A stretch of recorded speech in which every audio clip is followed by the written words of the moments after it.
समृद्धीवरील अपघात, आर्किटेक्ट पवन अजमेरा यांचा होरपळून मृत्यू, पत्नी मुलगी गंभीर जखमी. शिर्डी संभाजीनगर येथील अजमेरा कुटुंबातील सदस्य मुंबईवरून क्रेटा कार क्रमांक MH20FU 4527 ने संभाजीनगरकडे येत असताना समृद्धी महामार्गावर जांभरगाव जवळ सोमवार दिनांक 13 एप्रिल रोजी सायंकाळी 6:30 सुमारास कार पाठीमागून भरधाव ट्रक वेगात आदळून भीषण अपघात झाला आणि हा अपघात घडताच पवन अजमेरा यांचे पाय गाडीत अडकल्याने त्यांना बाहेर पडता आले नाही. काही समजण्याच्या अगोदर गाडीला आग लागल्यामुळे या घटनेत पवन वर्धमान अजमेरा वय वर्ष 50 यांचा दुर्दैवाने जळून मृत्यू झाला. तर पत्नी रीना अजमेरा वय वर्ष 47 आणि मुलगी ईशा अजमेरा वय वर्ष 20 या गंभीर भाजून जखमी झाल्या. मात्र त्यांना तात्काळ बाहेर काढण्यात आले. औषध उपचारासाठी तातडीनं वैजापूर येथील रुग्णालयात रुग्णवाहिकेतून दाखल करण्यात आले. नंतर पुढील उपचारासाठी संभाजीनगर येथील रुग्णालयात दाखल करण्यात आले.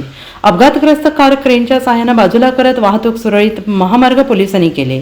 एका तरुण होतकरू जैन समाजातील तरुणाच्या अकाली मृत्यूमुळे जैन समाजात हळहळ व्यक्त करण्यात येते आहे.